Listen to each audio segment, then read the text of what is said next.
Oh, can I? Oh, I didn't know I could zoom in. Zoom out just a little bit. Ba-ba-ba. Ba-ba-ba.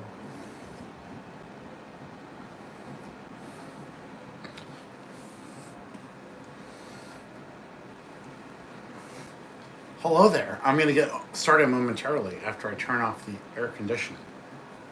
Because that would be a great idea.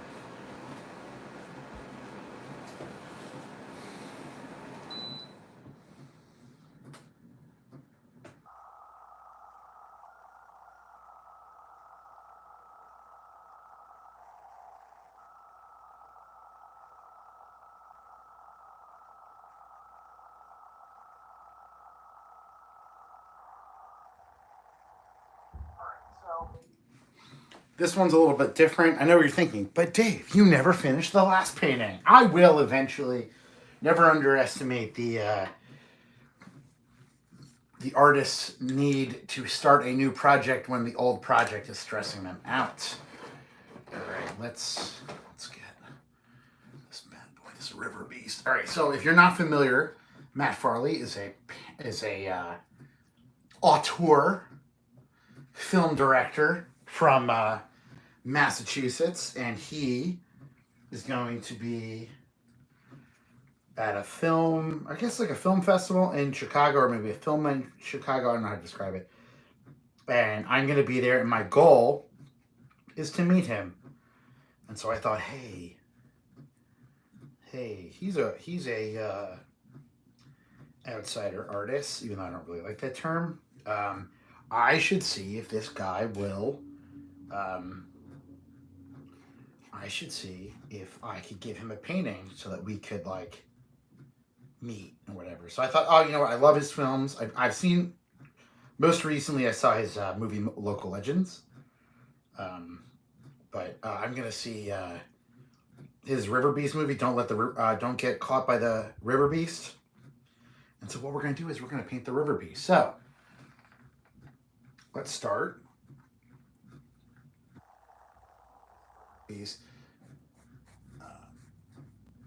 I love his. He is okay. Matt Farley is not just a movie director. That's not fair. He is he's a producer, an actor, a director. This is a canvas board that I had left over from my high school students. One of my students didn't want to finish the class. Didn't have time to finish this project. So, no, she finished it, but didn't like this board. So I was like, don't throw it away. I'll recycle it. And so I took a bunch of them home eventually when we ran out of time. And basically, I'm drawing the Riverbeast right on top of her painting. Well, the drawing that would have been her painting, but you get the idea. So this is going to kind of first be like a wash. I'm going to start with just like the basic blocking of the coloring. I think I've actually never seen this one. Why is this rejecting the paint so much? Interesting.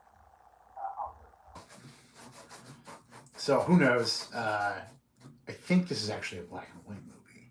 So I can probably be a little bit more creative with the colors, which I prefer anyway. Oh yeah, look, this board is like rejecting the paint. That's okay. I'm stubborn.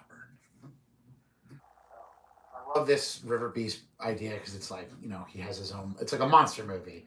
What Matt Farley does is he's basically probably most known for like being what they call a Spotify spammer. What he does is he used to sit down and basically write happy birthday songs to every name he could think of on Spotify so that people would search for a happy birthday for a person and they would find his song to play. And he did this for holidays and basically any kind of subject he could think of. The goal being he would create like this and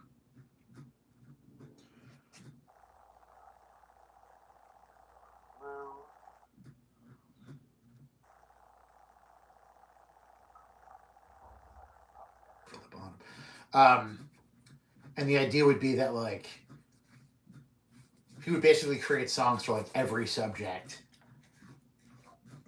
that he could possibly think of on the internet, and then he would. Who's messaging me? My oldest watching me again.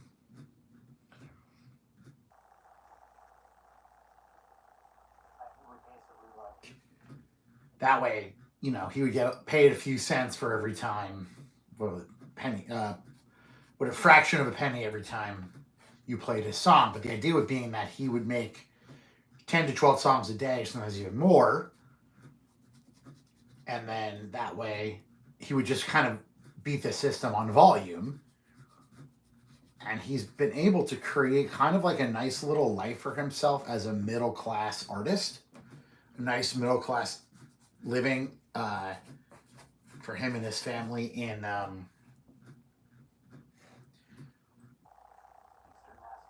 want to say Brockton, but I don't remember now. Should have did my research, but again, I'm just trying to.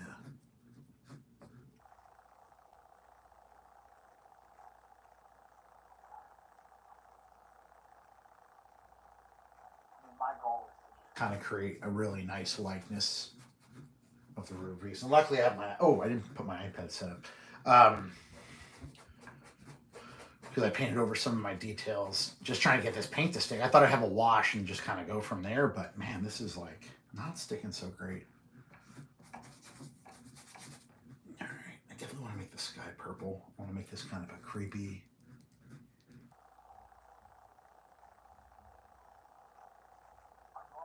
Canvas boards, but he's going to be flying to Chicago where I'm going to meet him.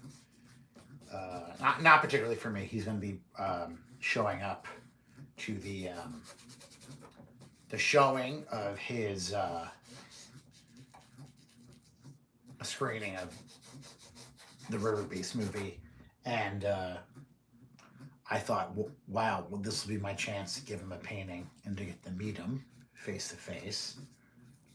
Because when I really admire someone, I don't want to necessarily take up a bunch of their time. Like when I can talk people's ears off, if you will. And I know that about myself, and especially when you're dealing with other artists, a lot of them are introverts. I am not. I'm an extroverted introvert. So like I need to recharge, but I do like being out and about and whatever. But sometimes I'll just make somebody something because their work inspired me. I wanted to get Matt Farley to make the theme, make a song for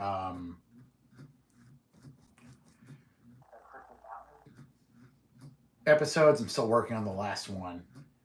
I had to deinstall the show because the gallery ended up closing early, and and then I went straight to volunteering at Camp Fatima of New Jersey. So that kind of made it really difficult to film the last one. And honestly, I've barely even written the last. I've started to write it though. That part is definitely true, but it's been tough to get stuff done with getting ready for camp and then deinstalling the sculpture. What is nice though, by the time I come back, I'll have everything basically at my disposal, which will be nice. Oh, I better go get my so I can look at the Riverbeast again, because I'm kind of losing the details I put into this drawing. Oh, it's okay. Everyone's making fun of me because I'm using my art teacher voice. It's the only voice I have. No, seriously, it's like the only voice I have. All right. River Beast.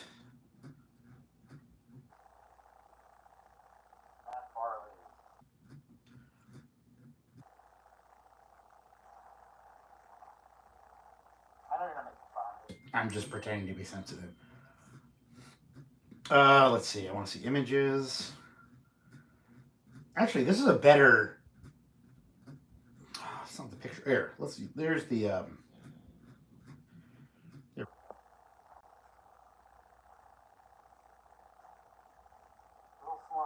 Toronto. All right. Here's a guy. Here's the image I was using before. Oh, it might be in color. Oh God, I said it was black and white. I guess I got it in my head because recently they did the Vulgarathon at Smod Castle Theaters in Red Bank, Leonardo, Atlantic Highlands, wherever. My fact checker, Katie Rife, told me that it is in black and white. Well, this picture's not. They're beautiful red, beautiful orange foliage in the background. I'm assuming this is all filmed in the wilds of eastern Massachusetts, which I'm joking. Literally, the eastern Massachusetts hasn't been wild since the Pilgrim came. Actually, probably was wild before then, but all right, gonna put this brush away. I need something a little bit smaller to get into the mouth. The palette I'm using is pretty mixed. I use a lot of paint to paint my mural for Camp Fatima, so like I'm very low on normal colors because I was trying to not have to go buy more paint, and of course I did. But creative with this, which is good. Let's see how those eyes look. I really liked my sketch. I wish I didn't completely hose it, but that's okay. It's not hosed. This is I'm gonna have to solve. All right, I'm gonna make the eyes red, which doesn't make any sense. I'll probably make them yellow or something later on. Half the time when I use colors, it's because, I have a lot of that color. I probably should use it. I'm not really someone who really plans out the color scheme. I'm so focused on line and shape and composition. I'm really not a painter. I always describe myself as a sculptor who's forced himself to paint for years, but technically I'm a terrible painter. But in reality, I'm better than most because there's been an update. It is not in black and white, so it isn't color. I don't know. This is probably not even a clip from the film. It's probably like press photos, but I think it's in color. Either way, I can't wait to see it. I've recently watched Friday the 13th with my middle child because I knew my oldest would hate it. Too much gore. And I was actually shocked by how kind of like, not lame, that's not right, because I actually really enjoyed it, but how tame the gore was in Friday the 13th. I guess as a kid, it seemed so insane to me. The other part is that's actually somewhere I went to summer camp a lot. They filmed the original Friday the 13th movie at Camp Novi Bosco. I want to say Blairstown, but if you look online, it's listed as Hardwick. I always thought of it as Blairstown, but in West Jersey, like in rural New Jersey, like I've heard in other parts of the country, other than the East Coast, you have like unincorporated land between cities and towns. Like you'll have like, oh yeah, this doesn't really belong to anything other than the county. Jersey does not have that. The idea of areas not owned by anyone is like laughable. Like you might not know who owns it. It might be owned by the state, or it might have been what do you call it? A county. Ooh, this light.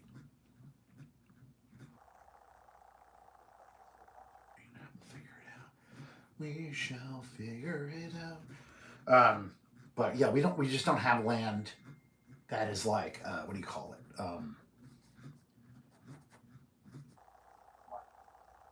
Free. There's no free space in Jersey. So, if there are towns that are small enough where they can't support its own post office or services, sometimes towns will combine things like school districts and stuff. You got like a regional school district or whatever, and but that's like the closest thing we have. So it might be that it's near Blairstown and Hardwick or whatever. But yeah, it was funny how much the town looked just like I remembered as a kid. Although I used to go there in the mid '90s.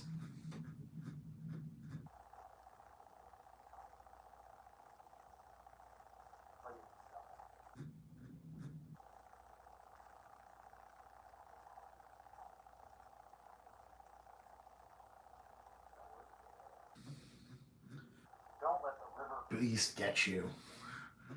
I definitely think I'm making this a little too bright based on the pictures, but that's okay. See, this is why I'm terrible at painting.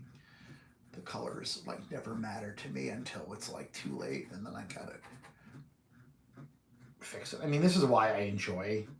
I know all real painters are like, you should use oil.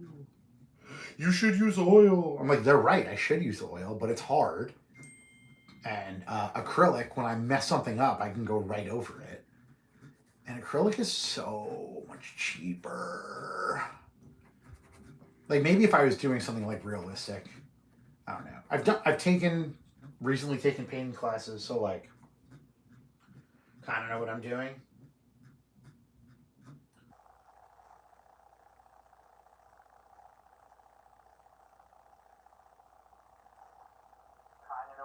But I'm like just skilled enough to be dangerous.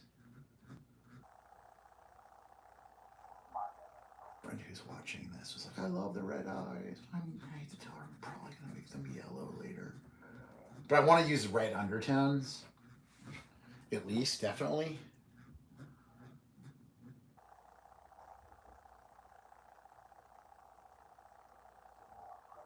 In the base in the photo, so maybe I'll have to like mess around with it. Essentially,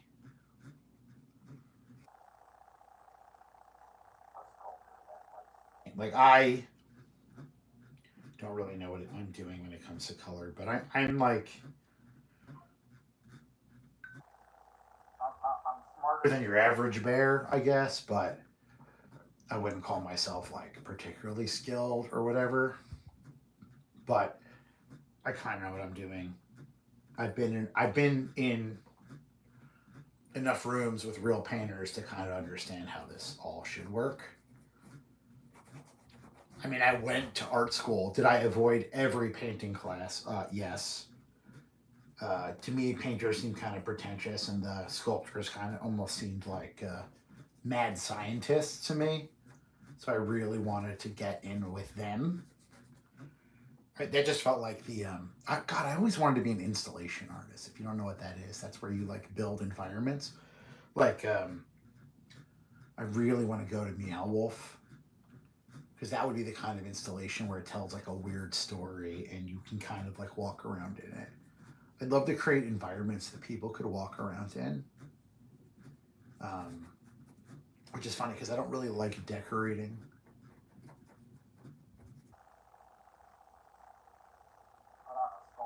I don't know if it really grabs anybody anymore. Kind of feel like sculpture is kind of the art of the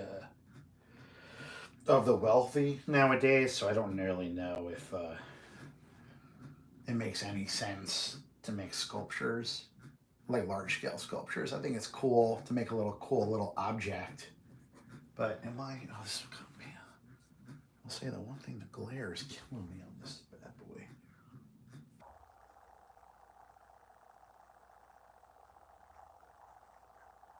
That was a terrible decision.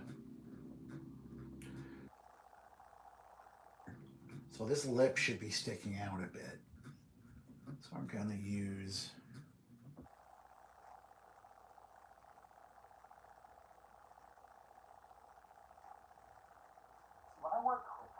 Like when I work real fast, people are like, "Oh, you work so fast." Like I've gotten I kind of do this stupid human trick at work where I draw things for the kids really quickly. But like for that, I'm just kind of getting the shapes correct. I'm not really doing anything with the actual colors.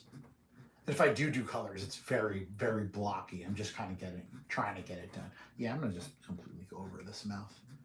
I think I'd rather do the teeth on top of this. You know what? That should be red, definitely. Um, is a really interesting guy. Actually, so I saw the movie Local Legends. It's all about basically, it's kind of like an autobiography when he talks about like trying to what do you call it?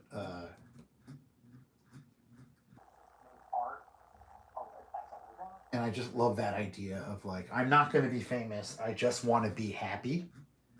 And I think that's a thing that maybe a lot of artists don't think about because we're so busy trying to find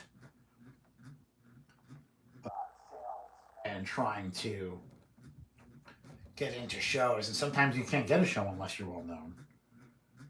Um, or at least people know you if you're not well known. But I don't know.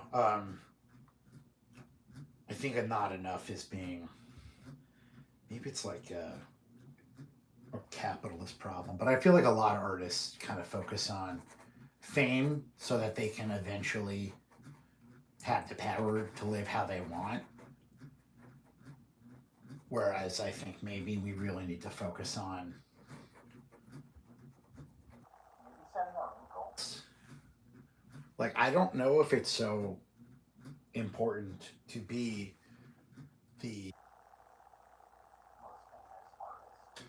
or being a famous artist or getting into a museum. Would I love to? Sure. Would I pass up being part of an exhibition in a place that I thought was really great? No, hell no, absolutely not. I'm not crazy, but as I get older, I realize that I need to focus a lot on my own happiness. That sometimes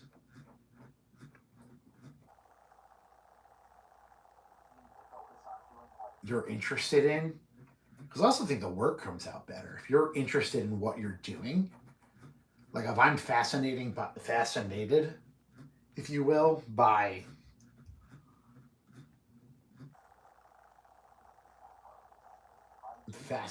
the work of an artist, um, where I'm fascinated by a concept, like I'm way more happy to do work about that thing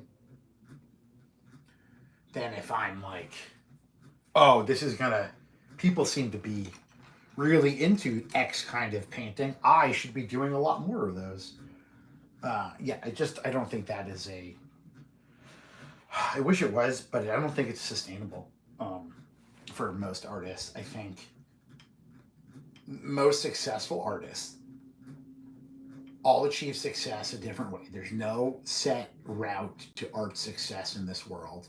Some people find a curator who champions them. Some people find a niche. Like, great, I love that for you.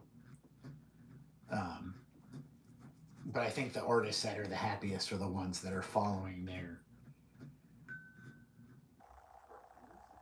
It doesn't have to be like a.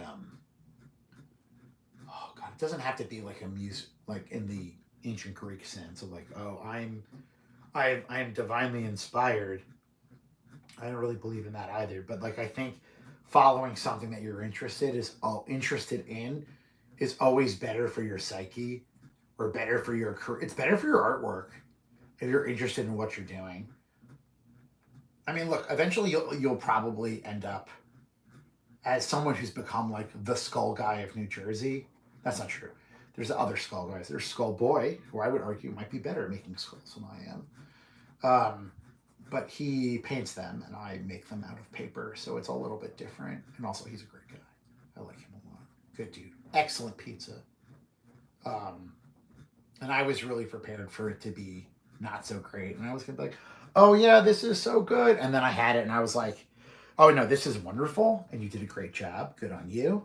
Um, but like, to me,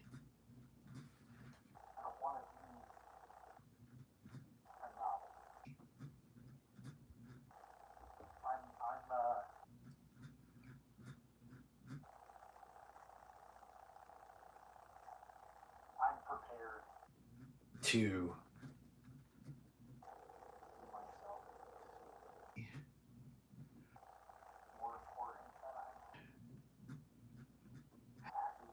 think of my loved ones, my friends, my family, especially. It's more happy that it's better that I'm like,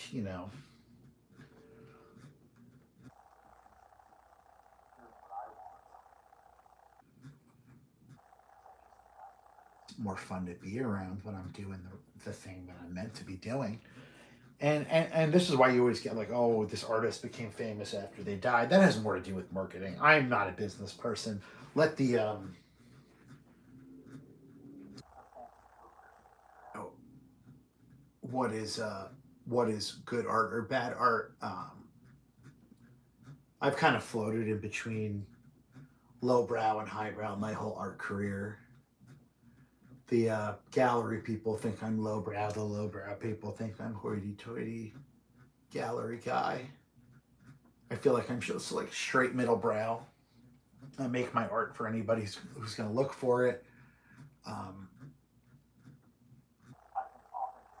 Messages in it because I'm thinking about these things deeply. Not that I'm that deep, but like a side effect of spending time with my artwork, I'm having a real about it. Listen, I have a lot of friends who are abstract artists, very intelligent people, and I feel like for them, their artwork is often like about their feelings. That for them, I want to be an abstract artist when I grow up one day. I can't wait to paint about my feelings. But I'm so stuck on painting what I'm thinking about that I'll probably never get there. I always want to make everything look like a thing. I'm like, oh, I'm obsessed with this idea this week. I really would like to work it into a painting. That's just not, that's not like match your couch kind of artwork. And that's the kind of stuff that sells sometimes. Don't get me wrong. A lot of it is gorgeous. Like my friends who are abstract artists are all deep thinkers who really approach their craft in a way that I find incredibly impressive. Do I think that people who buy their paintings have any idea what's going on in the painting? No, not a chance. Do they have to? I don't think it's required. Like you come to art where you come to art, but uh, comfortable sometimes with my artwork, and not like, oh, it's so offensive. I don't believe in that either. If you want to deal with something that's offensive, you want to deal with war and pain and gore. I think that is an important subject, but like everything, you shouldn't be just a shock painter, a shock artist, because then eventually people just kind of expect that from you. Terrible place. And if you have to think about like the weird color of your neighbor's front door, burger, that kind of blew your mind and made you think about your with your father, then like go for it, dog. Have at it. I don't think there's anything wrong with that. That's great, actually. God, actually, I think I'm gonna make a paint. See, the problem is my father and I get along really well. I should call him up, curse at him, and then make a painting about it and apologize later. Oh yeah, we could make a angry hamburger and an apology hot dog. Oh man, do I feel bad that I have to torture my 70+ father with this? Sure, but it'll make me feel better selling a painting. Because then I could be like, I'll take you out to dinner, Dad. No, I wouldn't really do that to my father. I'm not going to torture my family. I mean, more so than I already do by accident, but you get that. You get me, YouTube audience. You really do. Reese, shout out. Oh, I mean R. Shout out to R. Shout out to R, who's probably not listening anymore. And if you are listening, don't tell me. So I probably said some embarrassing things I probably should take back. What I will do though, I do promise I'm going to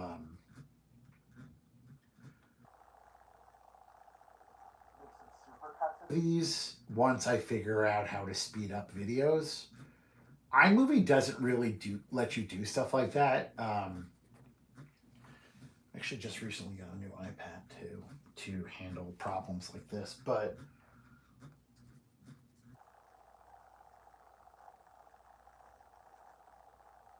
is it up? Probably. It's all right. You can always.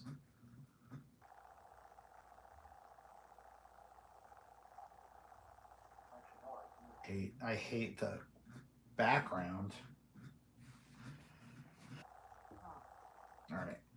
I'm gonna go fix this background. I actually genuinely like the colors I used for the background. I just think that the making it where it is looks very silly. Over it in white.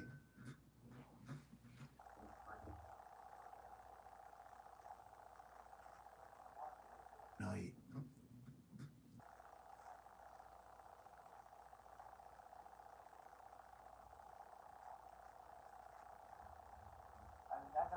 Color choices are based on like I said before, what paints I have a lot of or colors that are inspiring me. And often it's because I have a lot of that paint.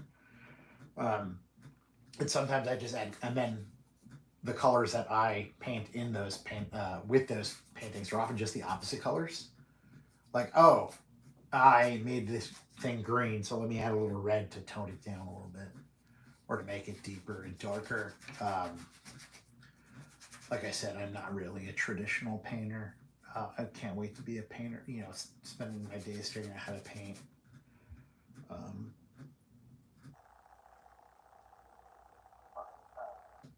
I probably should be like watching YouTube videos on painting or calling all my very qualified painterly friends. Like I literally have there's like James Post and Frank May in my cell phone right now. We never talk about painting. Um, I end up talking to Frank about politics, and I talked to James about weird cryptids. Right? Well, I don't know. We talk about a lot of crazy stuff when he's tattooing me. The adrenaline makes me a little nutty. But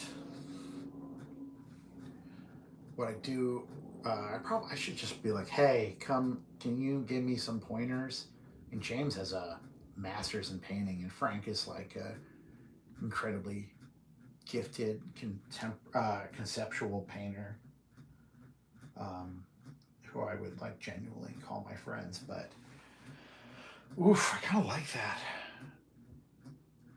I like it and hate it at the same time. Which that's usually a good sign when you're like, oh, I hope I didn't ruin this. Anyone who's heard my speeches about my artwork knows I'm a professional turd publisher. I love to mess things up and then try and figure out how to fix them. And this is not the right brush for this.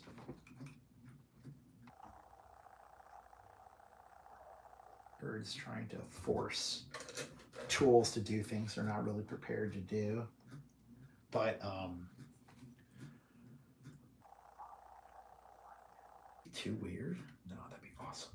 Do I have even any red in here? No.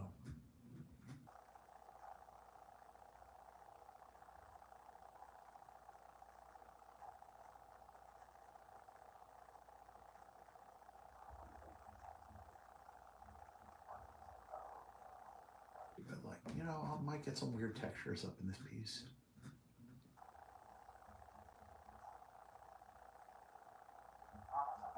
I get places by accident because like I will all of a sudden like my art training and my years of painting and teaching people how to paint will kick in. Of like knowing what I want and how to work the brushes will kick in. I'll be honest, I'm better with a knife than I am with a paintbrush. You want a cool paper cut, you want a cool carving, I'm your dude. I mean, I still have to work on my carving skills, let's be honest, but oh, you know what? Screw it, I'm using all the yellow. Oh no, there's green in my yellow. Sorry, I'll live.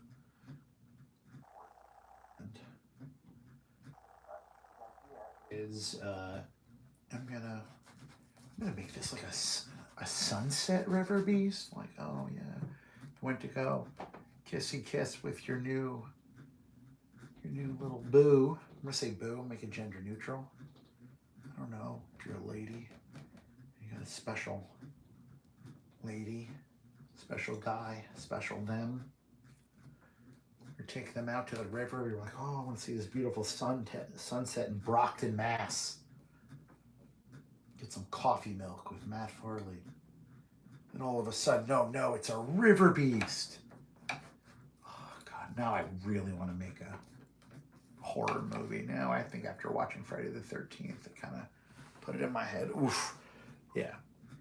Actually, what I recently saw that really blew my mind was A Violent Nature, which is obviously not a Friday the 13th clone or anything like that, but it's very similar. It's like a killer zombie spirit, kind of like Jason Voorhees is kind of unleashed on this area, and like he just goes around and annihilating unsuspecting locals. And what I love about it is all the people he does. Actually, I found the scenes where he doesn't kill people. It's like when you watch Jason Voorhees stomp around the film screen, you're like, oh, there he is. He's just like this. Same thing with Michael Myers. They're like these unstoppable forces. But A Violent Nature kind of takes that and it's like, okay, well, what's this unstoppable force even doing? Like, he's not teleporting, right? He's not magic. He's like literally walking. Is he walking across? You know, like he's not going to swim. He's going to walk across the river or whatnot, and just kind of seeing things from his point of view. And it's like kind of hauntingly gorgeous watching this like monster prey on these like essentially innocent people. I don't want to spoil anything, but these people aren't totally innocent in A Violent Nature. But I mean, for the most part, you know, I don't really believe in. Everyone is kind of like innocent in some ways. The original were totally innocent.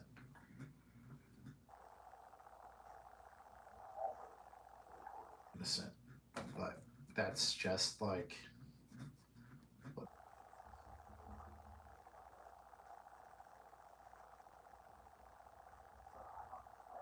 I need to. Oh, it's uneven. Actually, that's fine though. That's fine. I got an idea. I'm not doing the river anymore. You. I turned my yellow green anyhow. So whatever. Let's add a little more blue to this.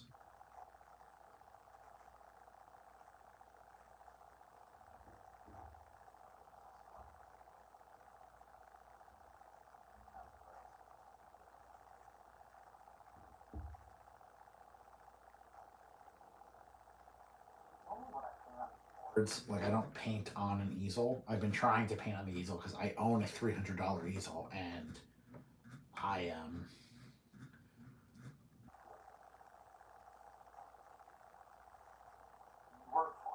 flat. But when you work flat, everything gets distorted. So this is like a way better way of doing it.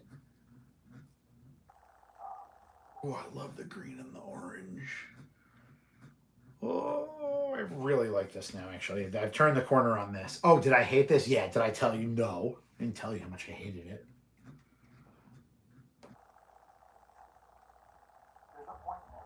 Where I'm like, I ruined this. This was so great before. I should have just stopped. And then I get past that point almost all the time.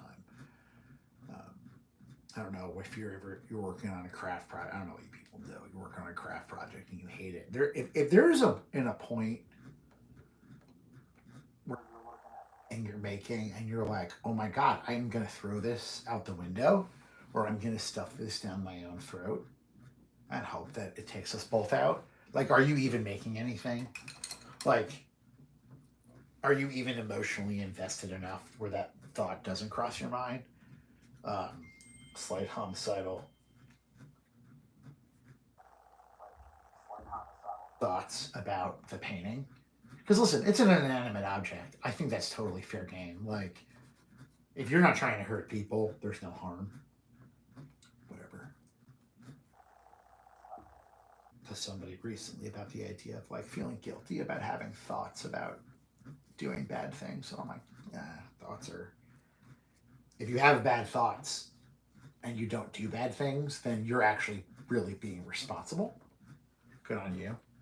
Ooh, I might have to squeeze out more red. Running out of. How did I do that? All right, that's fine. All right, how am I going to do these claws?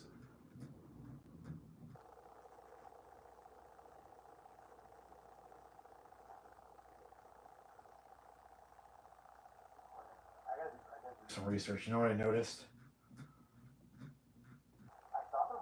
Had claws, but he might not. Might just be. Oh no, he does.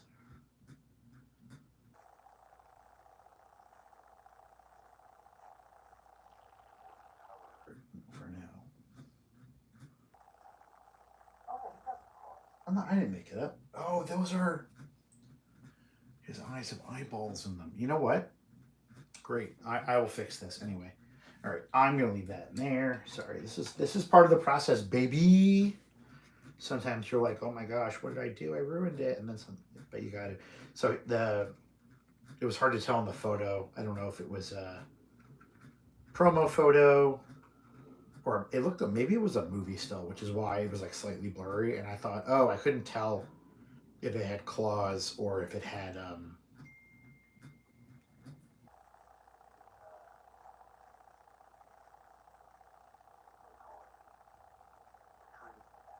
like shining through, but definitely has claws. All right, so I'm gonna.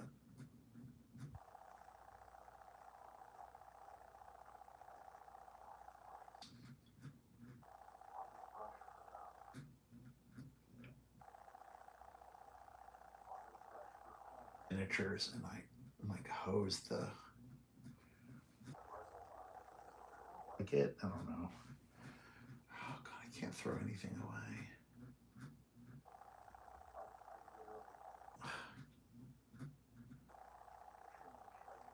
Disgusting. It's horrifying what I'm about to show you. Okay, this is for not for the fan part. I'm gonna show you something disgusting.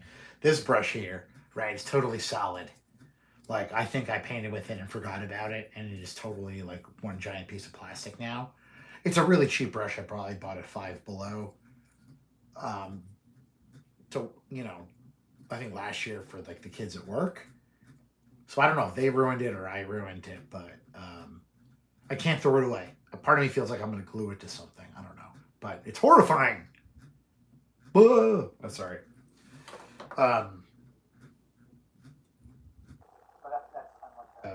Trash hoarder. I want to try and make everything last longer than it needs to. Well, I want to. I don't know. I just feel bad throwing things away. All right.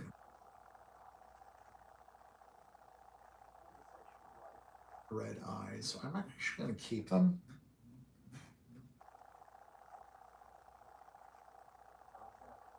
White. So that I can. The monster itself has like these kind of cat eyes. So I'm going to leave the red.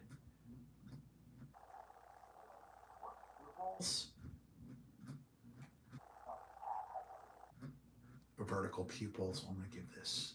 The Riverbeast has.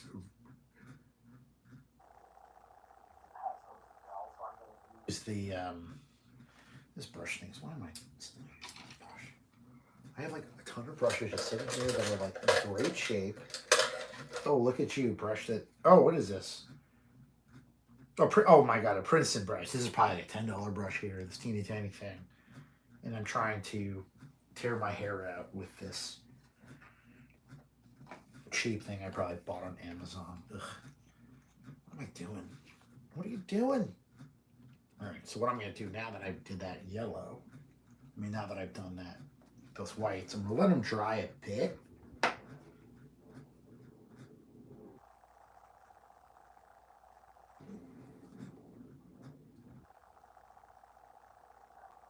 To the lip.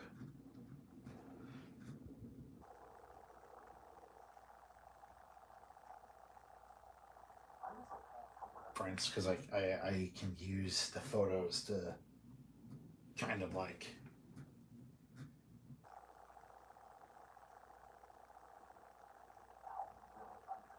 the true texture, right? Like a lot of artists, especially a lot of painters, think in color. But I'm definitely more of a sculptor, so it helps to understand the full shape of an object for me, in the texture, and then sometimes like I'm just experimenting on the canvas itself. But that can be cool. I'm a real painter in some ways. Myself, I don't know.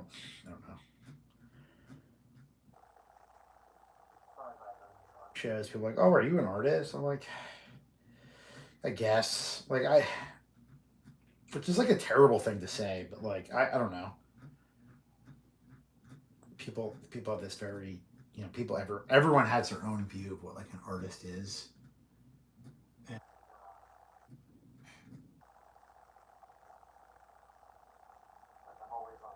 getting annoyed when there's some thing like call for art, a call for artists, and they really mean singers and musicians, which is fine, right? Music artists, I get that, but like, just shows you that everyone has a different interpretation of the word. It might not be something you consider art either, so whatever. But oh, actually, that's gonna be kind of cool. That'll help it retract a little bit. Trying to capture the different textures of this dang thing is really difficult.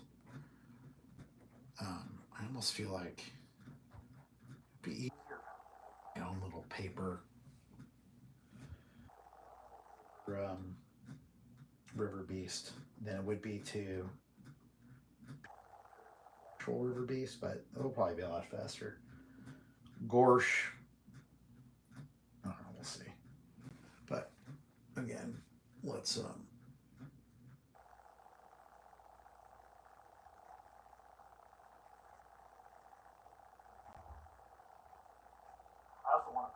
Riverbeast across the bottom. I really like the typography of the cover of the movie, and I kind of want to incorporate it. I'm hoping I give myself enough room. I mapped it out with pencil, but I've definitely painted all over that already.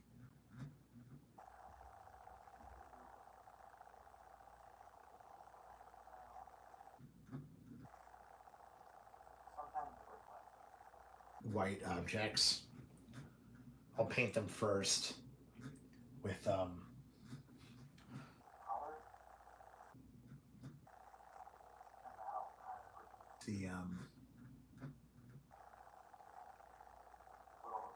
the undertones and like the shades of everything. Um,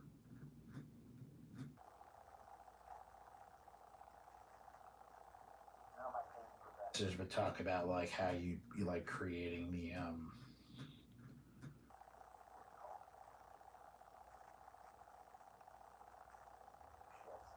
and tints and shades and colors, and like the idea of like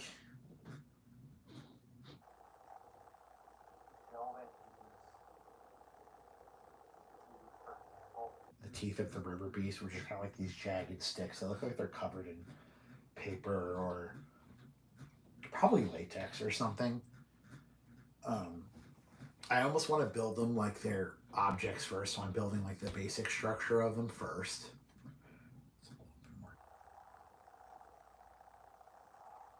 You're killing me here.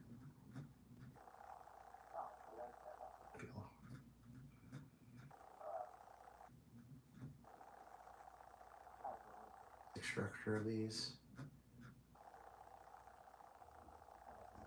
like the layers of paint, but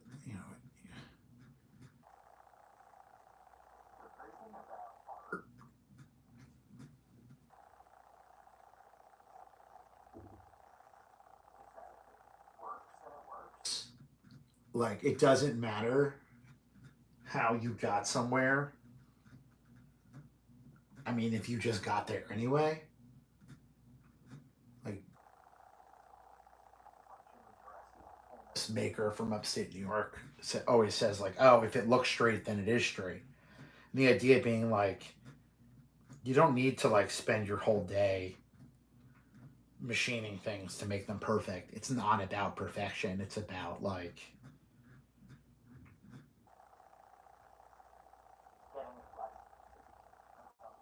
perfections are perfect. Like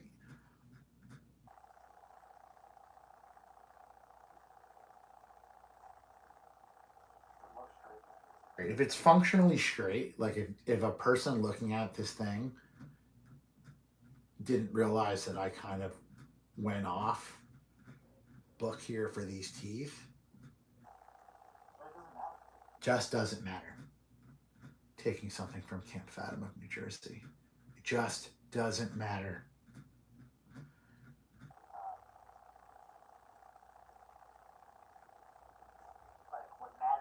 That like it feel like I am not going to get the Riverbeast perfect, but that's not what I'm going for. I want to evoke the emotion of it.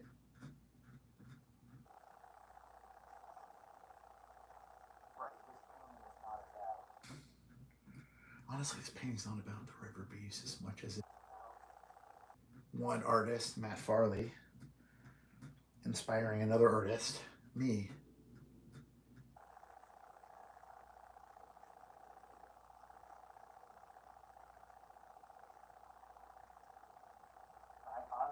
Grow up. I always say this to the kids at school because they're like, "Oh, look at this, his gray beard." Being like, "Oh, when I grow up," I'm like, "Oh man, he's old. He's got 3 kids."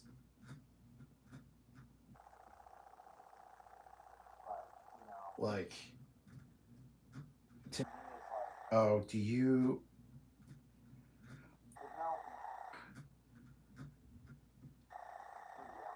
is never the end goal. Like I love teaching, but it's not the end goal. It's never been the end goal. It never will be the end goal. Does that mean I don't like teaching? No, I love teaching. Teaching is awesome. What a great way for me to like spend time doing what I love, but like also um, projects in a way where I don't feel like I'm giving up on myself creatively. Because also, like, why would you want an art teacher who doesn't have a creative life? Like, look, it does every art teacher need to be a painter? Like, some people teach because they like to teach, and that's cool. But for me, it's like, well, you wouldn't want your reading teacher not to like to read, right? Want a math teacher who hates numbers? That'd be weird.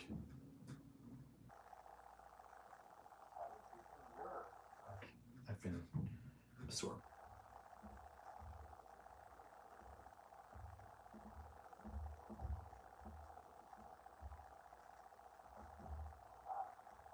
Like very approachable. No, like I think it's important that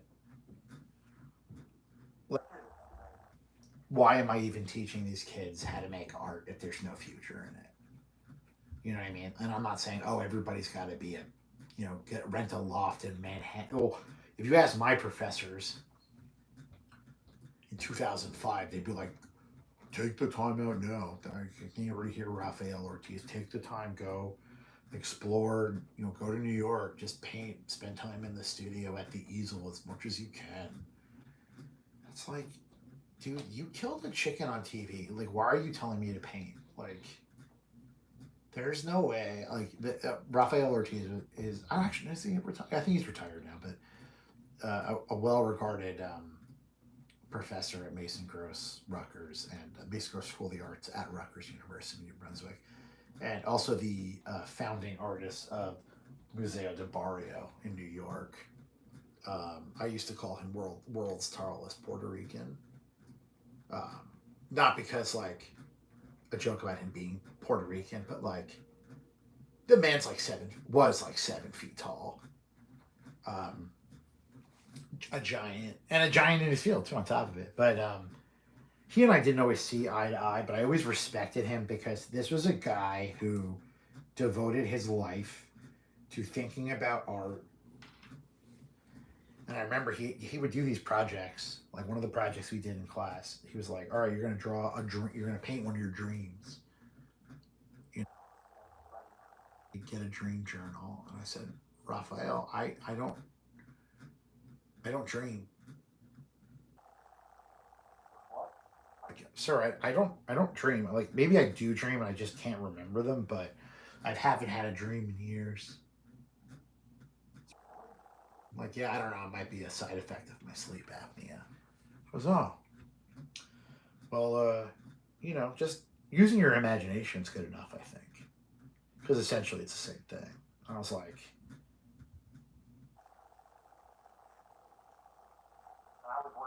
an argument. And he was just like, oh, that sucks. Okay, well, do what you can. I bet it'll be great. It's just like, all right, dude. Thanks for giving me permission to not stress out about this. I actually made this amazing collage using Thrasher magazine. I didn't even skate at the time. I still didn't skate, just not one of the things I was ever into. I was too big of a kid. I played football and painted pictures. That was what I did in high school.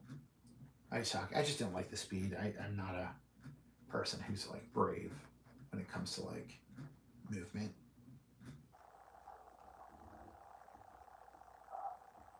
But yeah, like, kind of stuck with me. A dude I was like kind of at odds with for a while. Which is so funny. Everyone talked about how great he was. I was like, this guy's kind of an idiot. Like one thing he told me, like red and blue are opposite colors. And then if you know anything about the color wheel, right? Red, yellow, blue are all opposite colors.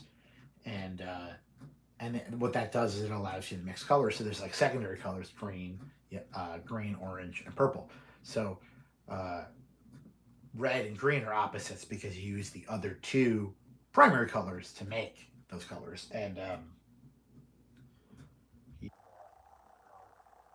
he and I went back and forth about this. I mean, I wasn't disrespectful,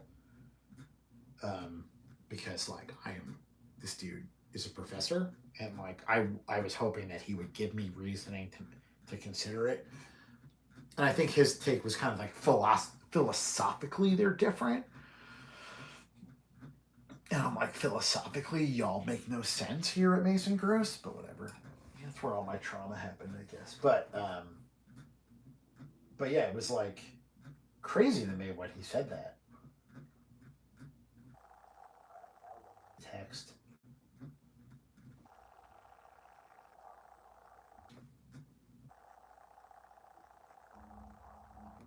Actually, you know what? No, let's do this. We're gonna be brave. We're gonna do this in paint. I can't even see the pencil anyway.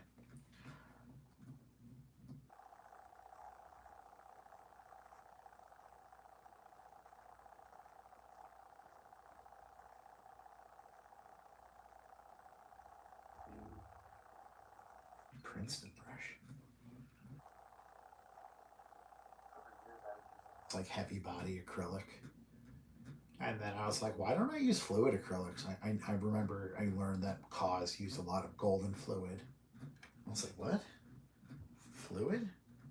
So they have like liquid paint, like liquid acrylic paint. And I never tried it. I always used the heavy body stuff because that's what my professors and all my art teachers wanted me to use.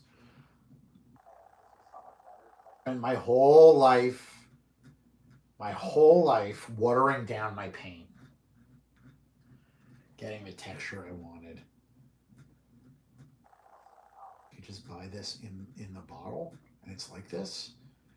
And like you know what? If you're the kind of person who likes to build your paintings, I mean, then great. You get your heavy body acrylic. It's probably more satisfying to mix heavy body acrylic, but I love my liquid acrylic.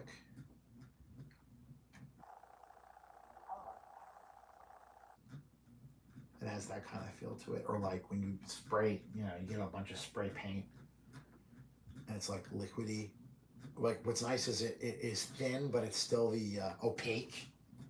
Like it still shows the color all the way through. I mean, unless you're getting translucent, but um,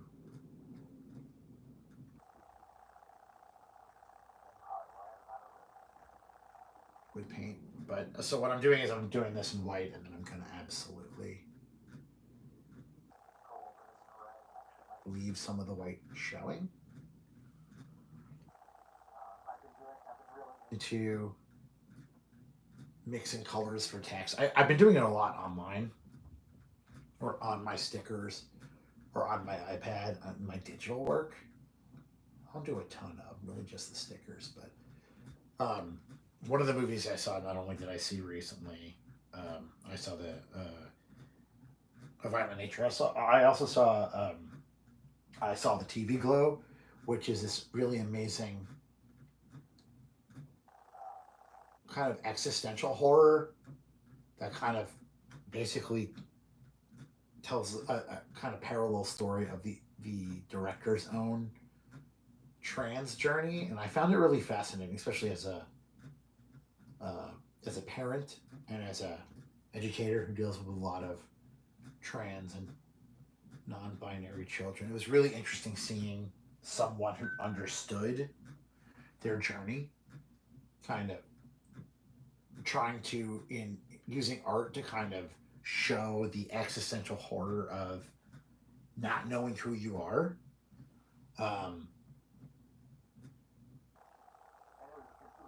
It kind of reminded me of like a really twisted version of like was it these two characters basically they're obsessed with this TV show. I can't remember what it's called. And it's kind of like a cross between Buffy the Vampire Slayer and Pete and Pete, and it ends up ruining their lives and stuff. And it's great. Fred Durst is in it, and he's great. He's the only actor I can really remember, honestly. Oh no, Connor O'Malley is in it too. He's really great too. He plays a real jerk who you end up liking, a lovable jerk, if you will. All the acting is great, and just the world it creates is kind of dark, but it's not gory. There's only one part that's gory, but it's so unrealistic that it kind of takes you out of the gore. You're just kind of thinking about what is this character going through. And of course, there's a lot of like pink and blue and fuchsia, like a lot of bisexual colors in this movie. And it's kind of inspired my palette this summer. And it made me it's part of the reason why I did all of the text by hand in Cryptid Mountain, because I saw the TV Glow, I saw it, and I was just like, oh, there's a lot of animation that really feels like it was painted by hand. Well, at least it was done digitally, you could tell, because it was meant to kind of look like VHS, kind of like late 90s Nickelodeon, and I forgot how much I like that and how evocative that could be and cool that could be. There we go. Riverbeast. I loved it. I love that movie. I highly recommend it to anyone. I recommend it to non-binary people, trans people. If you have anyone in your life who you love who's trans or non-binary, if you're going through an existential crisis, it's a great movie too on top of it. I loved it. I loved it. I thought every second of it. Some of it was a little clunky. I really loved the movie so much. Oh, this is still.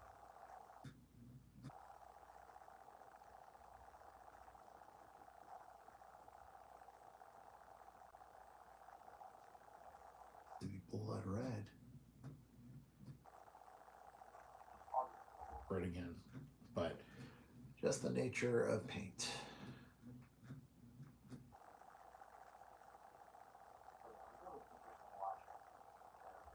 Existential crisis, and given the opportunity to possibly,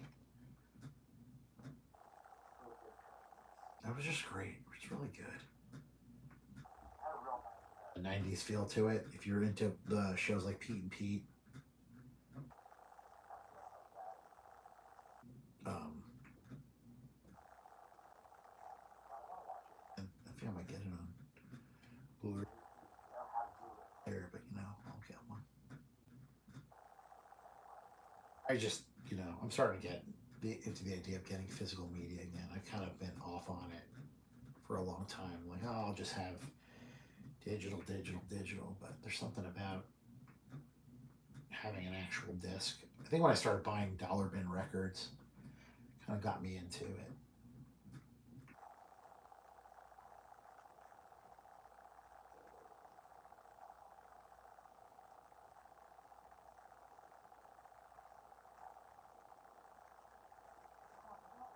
This, maybe it's fun that it's pink.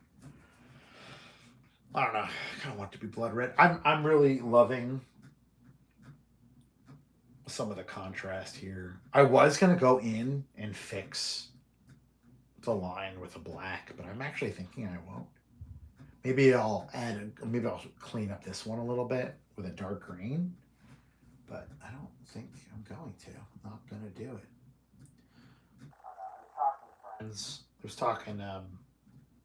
Okay, I was actually talking with two cisgender friends, two straight women, two women who identify as straight women, and they were talking about some of the people in their lives they love who are gay or homosexual, and because I was talking how about, like, I've been noticing a lot lately where I have these friends who are really struggling with their mental health and their almost every trans adult I know at some point. Okay, middle aged trans person I know has struggled with their mental health or substance at some point. Like, of a friend's daughter, their daughter now, and before that they suffered with addiction, and they got clean and were clean for a while, and then realized that they felt like a girl. And I said to my friend, I'm like, it's almost like pretending to be someone you're not is bad for your mental health. And they laughed because they knew they were correct. They were telling this story about their two dads, and I just like how their parents are divorced once their dad came out as gay, and it actually, she got this extra stepdad who was kind of cool, and her mom and her dad, her biological dad, not the stepdad, got along really well, and even with her then stepdad, her mom's partner, they all would hang out sometimes. All the guys would hang out, and and it was like nice because everyone kind of was able to be themselves. And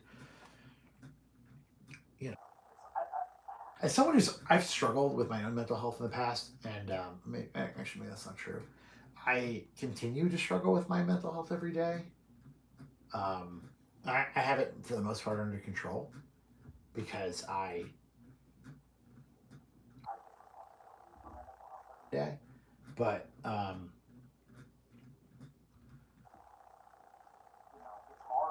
when you're not sure who you are, I couldn't imagine like finding out one day you're the wrong gender.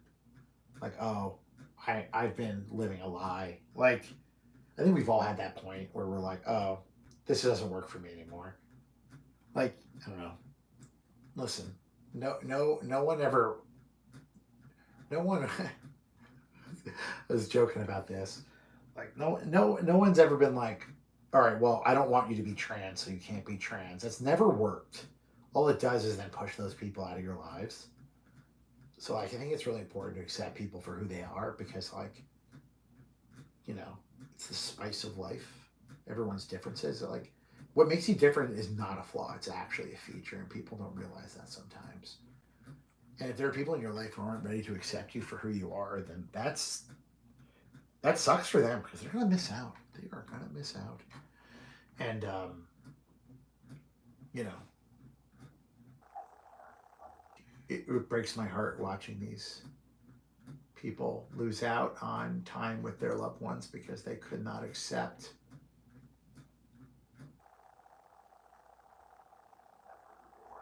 couldn't be me.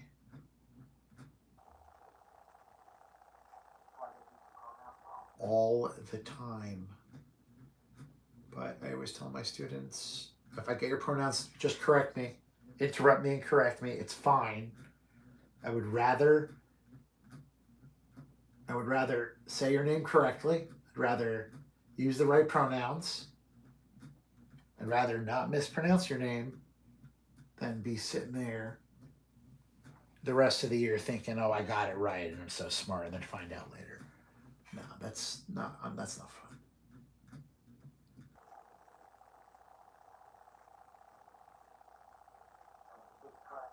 Other kids will correct me too. Like I've mispronounced kids' names before, and kids will be like, "Oh, it's actually this." I was like, "Oh, thank you, thank you."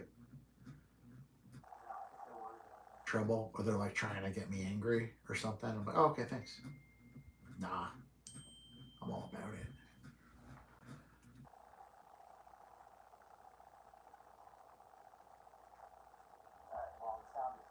But I think we're done. I think this is what it's going to be. Actually, I'm going to fix this hand a bit.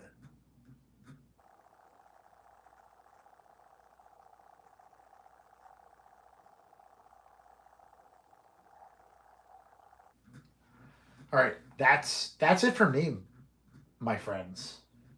Go out, be creative, spend time with your loved ones, check people's pronouns. Better than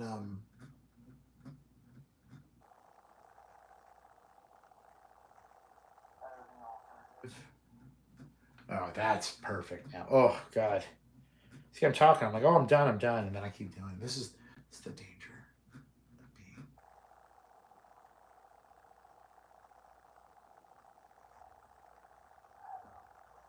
So that's it for me. I'm gonna give this a rest. We're done. I think this looks great. Uh, Light and love to all of you. Maybe I'll put a picture of this up on the Instagram or whatever. But this is definitely gonna go. I'm gonna try and give this to Matt Farley this week. So we'll see how it goes. All right. Thanks so much.